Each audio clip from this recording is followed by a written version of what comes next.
Hello guys, how are you? I'm Hardeep Singh. Welcome back to your own YouTube channel. IELTS updates and recent exams. For more updates related to recent IELTS exam writing test topics, listening, reading, practice test, and speaking, you got guesswork. Please, guys, participate in everyday listening and reading practice test to achieve your desired band score in your actual IELTS exam. Please hit the like and subscribe button. Press the bell icon for the upcoming notifications. Don't forget like, subscribe and share my YouTube channel and my Facebook page, IELTS updates and recent exams. Part 1.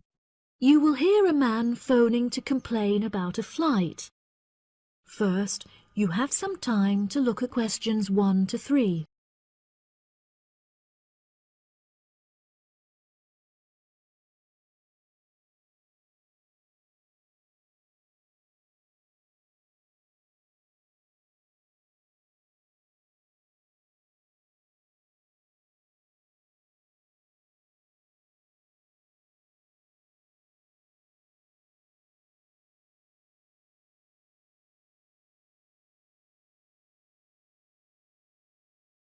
Listen carefully and answer questions 1 to 3.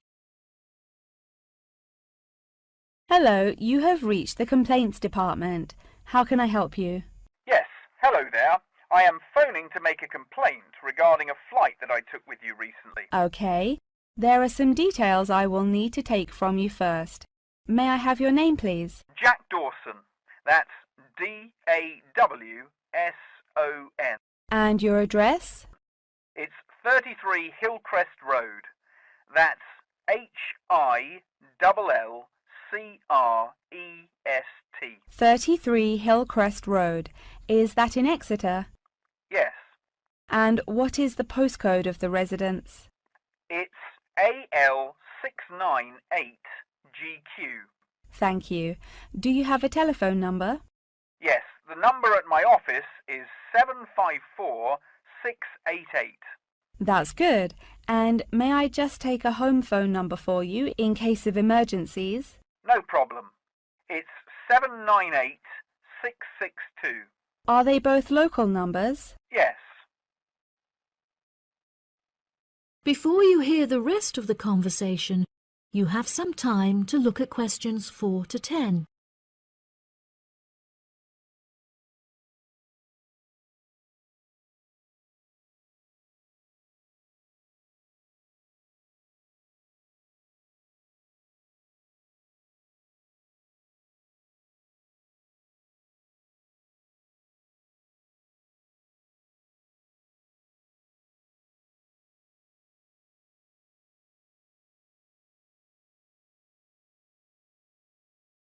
Now listen and answer questions 4 to 10. Okay, great. Thank you for your patience. Now, what is the nature of your complaint? I'm phoning to complain about a flight I took recently. I always take certain measures to ensure that I will be comfortable. For example, I always pay the additional cost for extra legroom, and I always arrive punctually for the flight to make sure that I'm seated beneath an air conditioner. Unfortunately, I was disappointed to find that the air conditioning on the plane was broken, so I spent the entire flight in discomfort as it was too hot and the air was stuffy. I see. I do apologize for this fault with the air conditioning. Now, while I have you on the phone, would you mind answering a short questionnaire regarding your recent flight? Sure. Okay, let's get started. What did you think of the food that was served to you during the flight? I thought that it was inexpensive and quite delicious. However, I was still very hungry afterwards, as it was a very small portion and more of a snack. Providing a snack for lunch is not reasonable. Okay, I have noted that down. What was your opinion of the quality of service that you received from our staff on board? The staff was very helpful, but each time I pressed the button to request service, it took a long time for a staff member to arrive. I found this frustrating, as there just weren't enough staff on board the flight to be able to serve all the customers. Okay, that's great. Thank you very much for answering those questions. Are there any other parts of your travel experience that you would like to comment on? Yep. process of moving through security was very quick and helped to make my travel experience stress-free. Okay. Do you have any extra comments on the services you received during the flight? Yes, I thought that the seats were very uncomfortable and looked very old. They were also in need of repair, as the recline feature on my chair was broken, so I could not go to sleep for the whole flight. Luckily, the entertainment facilities were very good, so I was able to distract myself by watching movies. Thank you so much for taking the time to answer all of my questions. We would like to offer you some gifts as a goodwill gesture, with a 20% discount on the cost of your hotel stay. We also appreciate that international calls to your home country can be expensive, and we are sure that you would like to keep your family updated on your travels. So please accept a phone card which has a credit of £20. Oh, that's really great. Thank you so much for the gifts. No problem. We look forward to having you travel with us again soon. Have a fantastic vacation. Thanks. Bye. That is the end of part 1. You now have half a minute to check your answers.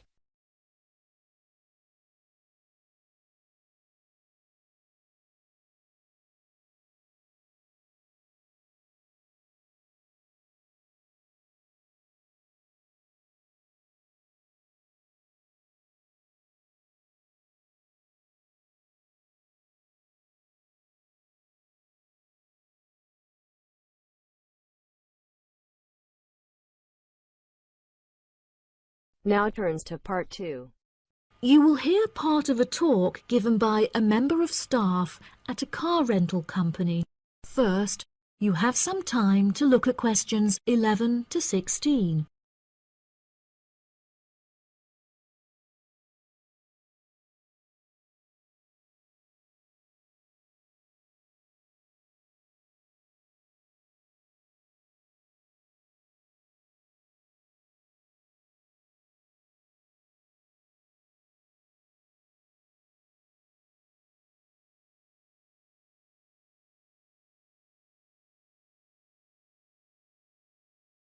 Now listen carefully and answer questions 11 to 16.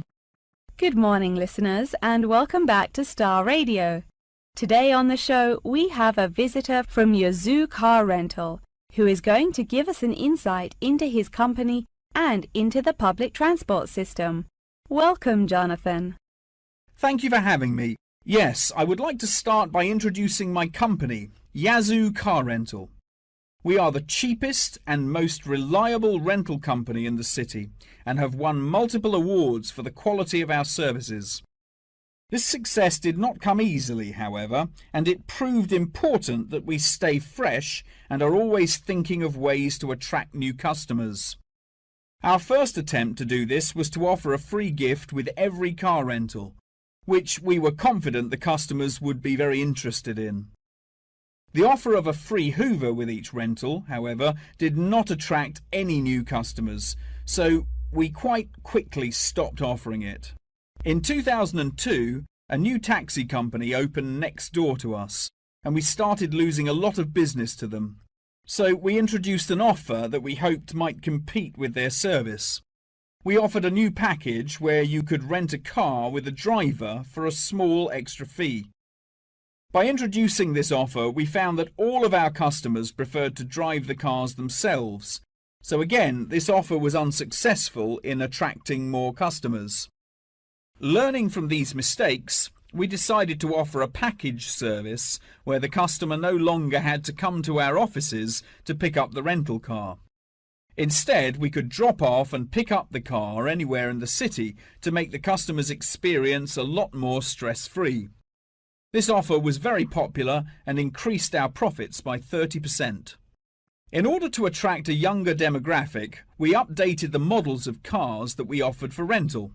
We began offering more trendy cars such as minis and smart cars that we thought might appeal to the younger crowd, and we also purchased them in more fun colours like reds and greens.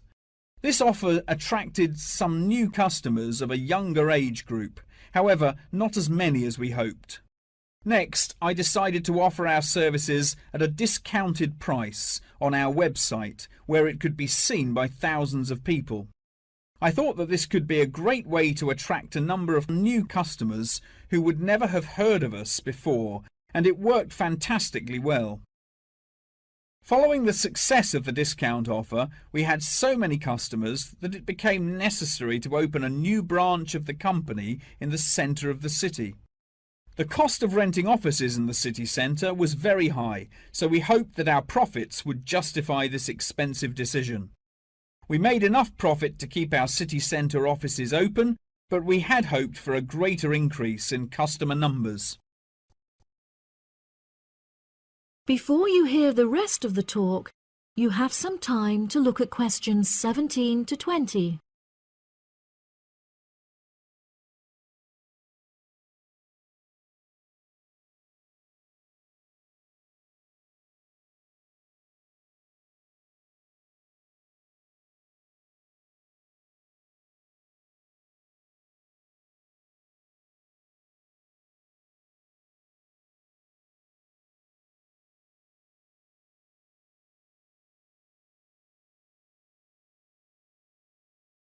Now listen and answer questions 17 to 20. Now for the second part of my talk, which is on the topic of public transport. There are many benefits to public transport. For example, the recent introduction of bus lanes has meant that buses are now unaffected by traffic jams and are able to stay on schedule. Unfortunately, as fewer and fewer people are taking the bus nowadays, the service has become quite inefficient. This reduction in passengers may be due to the stories in the newspaper about the dangers posed to pedestrian safety by the buses. However, this is largely untrue, as buses are responsible for far less pedestrian-related accidents than cars. I use the bus service often, as car petrol is so expensive nowadays that the bus is far more affordable. However, if I am in a rush, I prefer to take a taxi, as they tend to get you to your destination very quickly, so you can remain punctual for your appointments. I also very much enjoy flying to my destinations, as the service is incredibly fast and the airports are always very easy to find. Personally, my favourite mode of transportation is the bus. Due to the lack of people using the service, I have found that the buses are never overcrowded, so there is always a seat available. They are also never dirty, as they get cleaned regularly. However, I have found that sometimes the bus can be over a half hour behind schedule, which can be very frustrating. There has been a lot of fluctuation in the price of bus tickets in the last couple of years. In the past, £1.80 for a ticket was enough to sustain the bus companies. However, as the price of fuel increased, so did the ticket prices. Now the ticket prices are declining as the bus companies try to encourage more people to use their service again. Well, that's all from me today. Thank you for listening. That is the end of part 2. You now have half a minute to check your answers.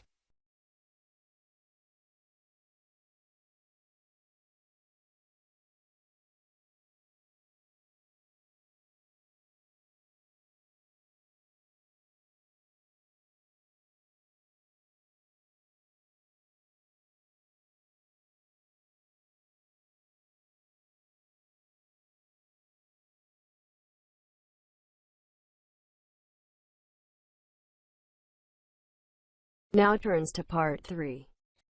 You will hear a conversation between a student and her professor discussing an assignment. First, you have some time to look at questions 21 to 25.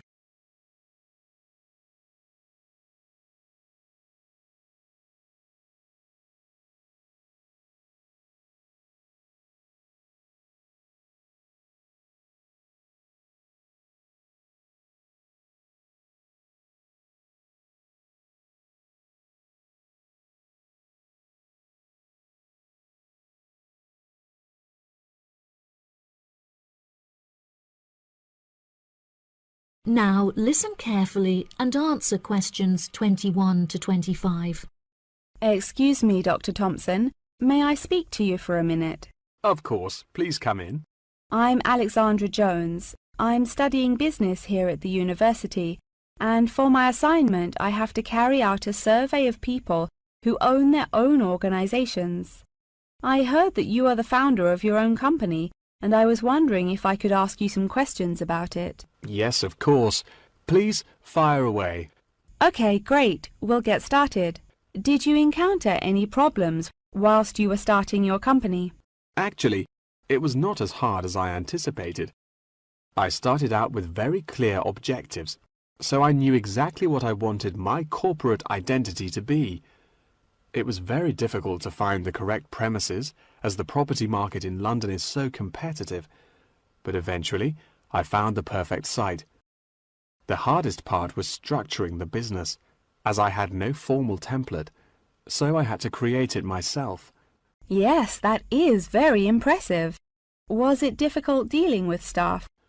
It's always tricky trying to satisfy a group of people with varying interests. However, I didn't encounter many problems. I found it very important to make the staff feel appreciated. So I hosted a staff day where we could all introduce ourselves and get to know each other as individuals. I was also able to talk to them about the type of work that they would be doing and gave them the opportunity to share with me the issues they had with the allocation of the work. Okay. Did you hire a management team, or did you take on the role of the manager? Oh no, I already had enough tasks to take care of. I employed someone else to take on the role of the manager. However, he never consulted me before making decisions, so I was forced to let him go and hire someone else. And what did the other staff think of the new manager? They had a great deal of respect for him. It definitely helped that I consulted with them before hiring him. They were surprised that he has been so successful in his role at the company, despite the longer meeting hours. Since the company opened, has it had any great achievements? There are many aspects of the company that I am pleased with. However, there is one achievement of which I am particularly proud. I wanted a mural painted to brighten up our entrance area, so I decided it would be a great idea to invite the local primary school to create one for us. The youngsters had a great time, and I know they were thrilled to be included. Oh, that's lovely. Before you hear the rest of the conversation, you have some time to look at questions 26 to 30.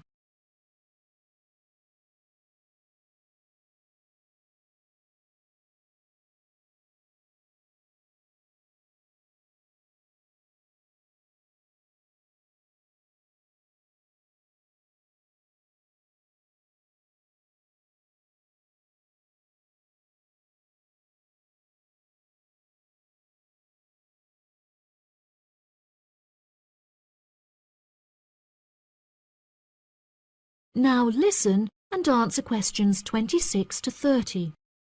Have you encountered any major problems since you opened the company? Yes, we are always encountering issues with employment because it is very hard to find people who are qualified for the roles that we are offering.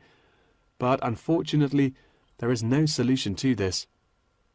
One of our administrators also recently left to go on maternity leave, which put us in a tricky situation. However, we have managed to find a temporary replacement for her.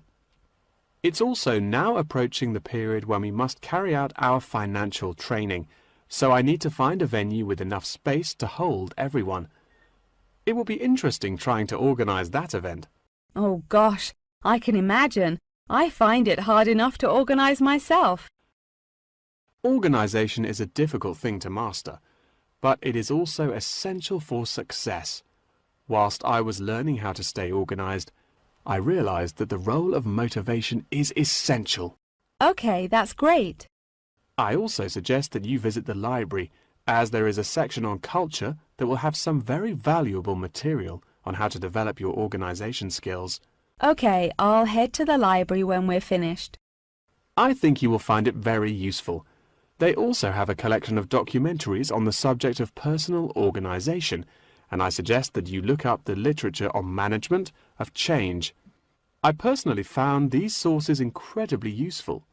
Articles are also a valuable resource, and we have a whole collection of them in our university library. I advise that you look at Section 2, where you will find articles on the nature of volunteering. That's great. Thank you so much for your help. No problem. That is the end of part 3. You now have half a minute to check your answers.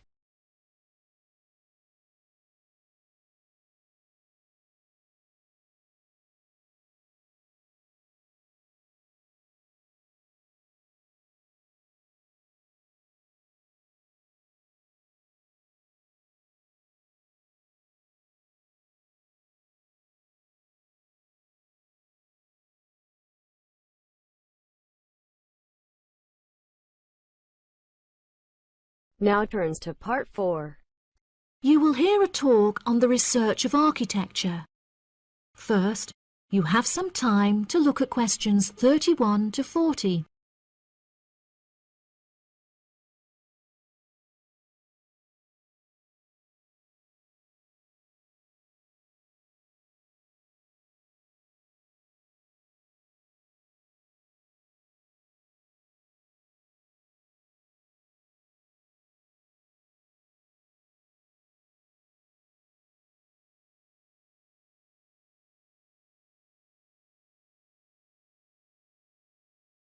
Now listen carefully and answer questions 31 to 40. Welcome, class, to your very first lecture in this series on architecture, conducted by myself, Dr. Torben Dahl. Today we will be looking into the relationship between climate and architecture, where I will be giving you a critical overview of the main climate influences that shape the design of buildings. Throughout this lecture series, we will be looking at the latest research into climatic design carried out by experts in the field, in addition to case studies and examples drawn from modernist practice, both in cities and rural areas. Now, acid rain is one of the climatic elements with the most devastating effects on our architecture. The chemicals in acid rain can cause paint to peel, corrosion of steel structures such as bridges, and erosion of stone statues. Since the 1970s, our government has been making great effort to reduce the release of these chemicals into the atmosphere, with positive results. Private organizations have also been raising awareness and funds, and recently received a huge donation from the bank. It is interesting to look at the studies that have been carried out into the effects of acid rain at varying altitudes. Research has shown that there are lower levels of acid in the damaging pollutants at higher altitudes, meaning that skyscrapers are much less vulnerable to the negative effects, as they are exposed to acid rain with far lower levels of damaging pollutants. Recently, the ALTA project was founded to carry out further research into acid rain. This project is directed towards studying the effects of acid rain on old, traditional buildings of stone construction that are vulnerable to damage caused by acid rain. Masonry is particularly vulnerable as it is easily corroded and weakened by the acidic chemicals. It is imperative that we protect these buildings, as they are valuable examples of our history and culture. Pollution is one of the main sources of concern in the present day. The construction industry contributes considerably as a source of pollution in its day-to-day processes of creating building materials such as concrete and glass. However, more new sustainable methods are being developed to counter this. A recent case study for this is Sky Tower, whose windows have been made from recycled glass to prevent pollution from the glass-making process. Water is the most problematic element to be considered in construction.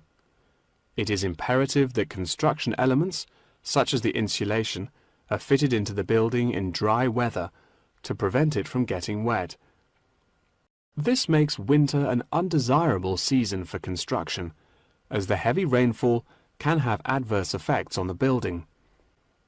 Another climate type that has an enormous effect on buildings is humidity.